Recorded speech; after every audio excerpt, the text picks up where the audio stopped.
안녕하십니까. 저는 서울의 모 대기업에 재직 중인 9년차 직장인입니다. 제가 작년에 운 좋게 직장인인데 62기 세무사 시험에 합격을 하게 되어서 정말 감사한 마음이고 제 합격 과정을 말씀드리려고 합니다.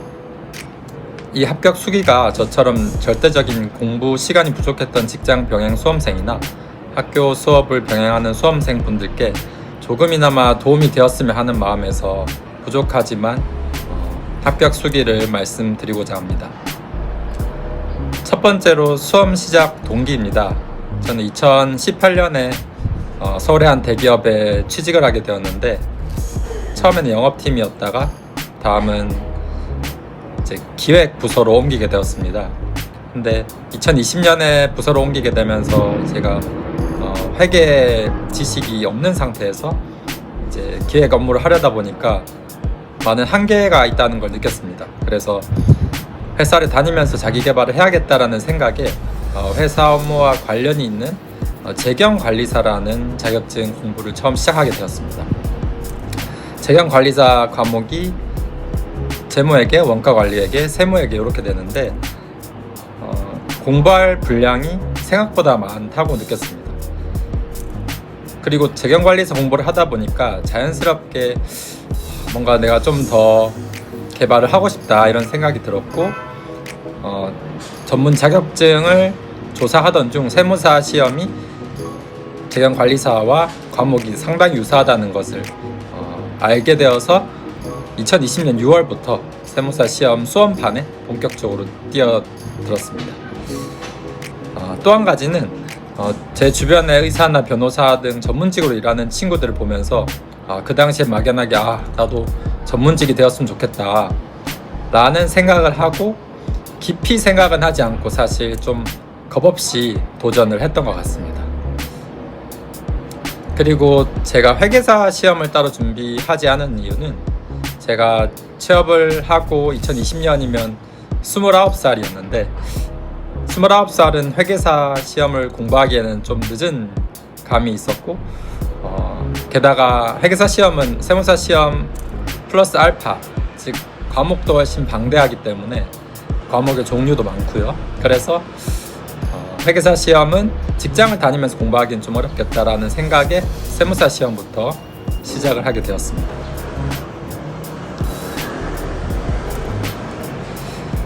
제 수험 기간은 2020년 6월 한 서울의 한 대형 학원 주말 종합 기분반 수강을 시작으로 작년 8월 2차 시험까지 횟수로는 약 5년, 시험 사이사이 잠깐 쉰 기간을 제외하면 약 만 4년 정도가 걸렸습니다. 수험 기간만 보면 길다고 할 수 있는데 또 직장인이라는 핸디캡을 감안하면 또 짧게 느껴질 수 있는 시간입니다. 다만 분명한 것은 정말 힘들었지만 그만큼 많은 것을 배우고 또 성장할 수 있었다고 생각합니다. 합격 소감을 짧게 말씀드리면 합격 발표 전까지는 솔직히 합격에 대한 확신이 전혀 없었습니다. 제가 2차 시험을 4번째 만에 합격을 했는데 이미 그 전에 3차례 탈락을 경험했기 때문에 발표일이 다가올수록 이번에도 떨어지지 않을까라는 불안감만 가득했었습니다. 그래서 시험 발표 전날까지 2차 연습서 강의를 수강을 하고 있었고요. 그 합격 발표 당일날 그 ARS 전화를 통해서 이제 합격 여부를 확인할 수 있었는데 이제 제가 당일날 아침에 회사에서 화장실에 들어가서 전화를 몰래 걸어가지고 이제 합격 여부를 확인을 했었는데 합격이라는 두 글자를 처음 들었을 때는 잘못 들었나 싶을 정도로 정말 얼떨떨했고 정말 온몸이 순간적으로 얼어붙는 느낌이었습니다. 과목별 점수까지 하나하나씩 확인한 뒤에야 비로소 정말 합격했구나 라는 실감이 났었습니다. 이제 합격 발표 확인 후 어머님께 전화를 드려서 합격 소식을 전했을 때는 어머니께서 전혀 예상을 하지 못하셨는지 전화기 너머로 우시는 소리가 아직도 귀에 생생하게 기억이 남습니다. 저보다 훨씬 실력자이신 분들도 많은데 이렇게 합격까지 올 수 있었던 것은 정말 운이 좋았다고 생각하고 감사하게 생각하고 있습니다. 다음은 저의 학습 방법에 대해서 말씀드리겠습니다. 1차 시험 준비 과정입니다. 제가 직장을 계속 다니고 있었기 때문에 저는 앞서 말씀드렸던 것처럼 대형 회계 학원에 주말 기본반부터 수강했었습니다. 제가 대학 시절 경제학 전공이었는데 회계 수업을 한 번도 듣지 않아서 사실상 차변 대변도 모르는 상태에서 중급 회계를 듣게 되었습니다. 회계 원리 자체도 수강을 하지 않았기 때문에 내용 이해는 쉽지 않았고 주중에는 회사 일로 공부 시간도 제대로 확보하지 못했습니다. 그래서 진도를 따라가는 것 자체가 많이 힘들었습니다.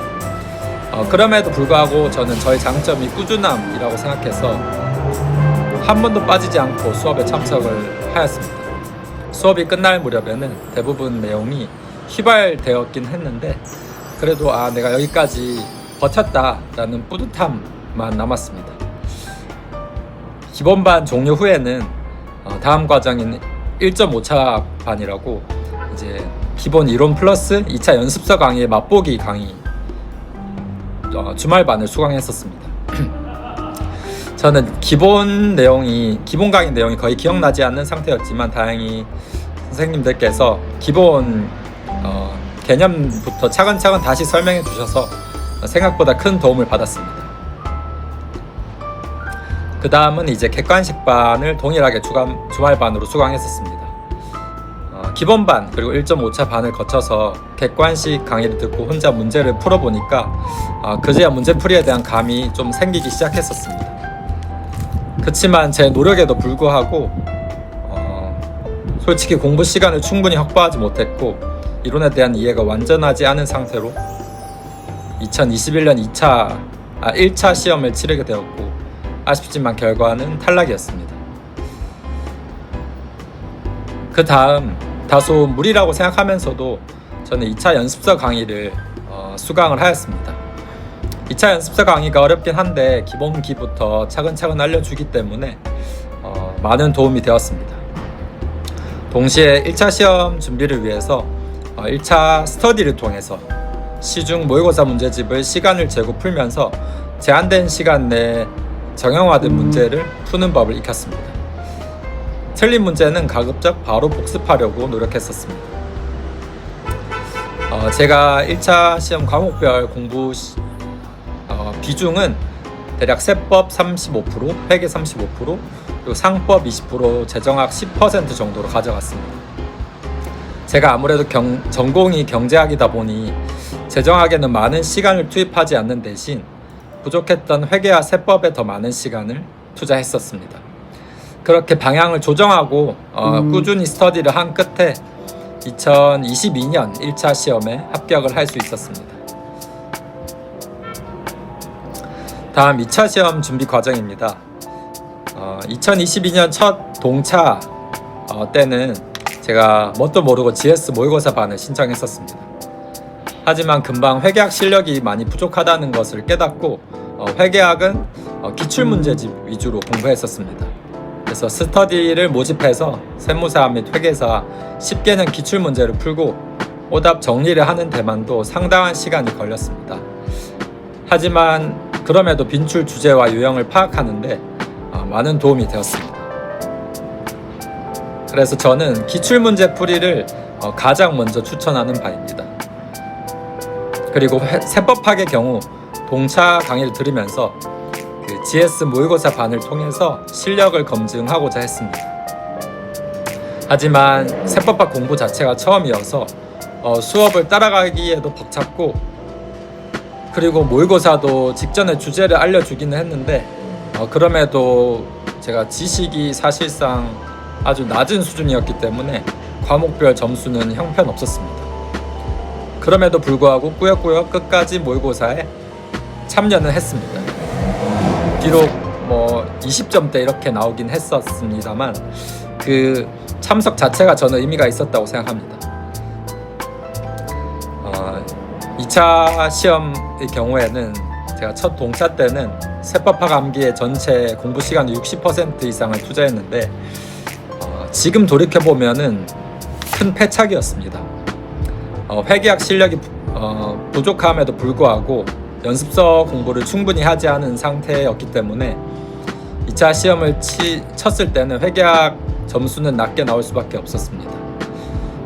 세법 파악은 처음이었기 때문에 더할 나위도 없었습니다.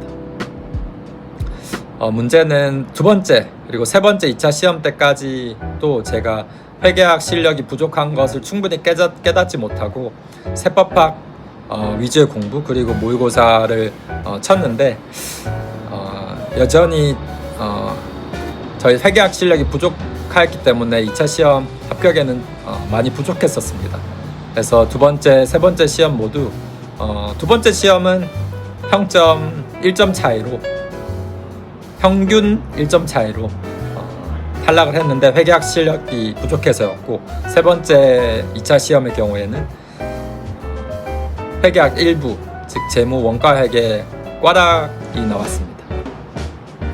그래서 작년에는 제가 회계학 시험의 중요성을 절실히 깨닫고 연습서 주요 문제 풀이 후에 학원 유예 2순환, 3순환 모의고사에 모두 참여했었습니다. 처음에는 점수가 잘 나오지 않았지만 강의 수강 후에 틀린 문제를 다시 풀어보는 과정을 반복하면서 실력이 점차 올라가고 있음을 느꼈습니다. 학원 모의고사를 통해서 장점은 실전 연습을 할 수 있었을 뿐만 아니라 경쟁 수험생들과 비교했을 때 저의 상대적인 위치를 확인할 수 있었기 때문에 큰 동기부여가 되었습니다. 모의고사에서 틀린 문제는 해설 강의를 듣는 데서 그치지 않고 반드시 그 주 안에 다시 풀어보면서 어디서 무엇을 잘못 이해했거나 어떤 실수를 제가 저질렀는지 철저히 분석하려고 했었습니다. 그 결과 유예 3순환 모의고사 후반부에는 회계학 2부 즉 세무회계 점수는 다소 안정적으로 나왔습니다. 다만 그 전년도에 꽈락이 나왔던 회계학 1부의 경우에는 점수가 잘 나올 때는 상위권이었는데 실수가 잦은 날에는 하위권까지 떨어지는 등 변동성이 커서 실수를 줄이는 것이 관건이었습니다.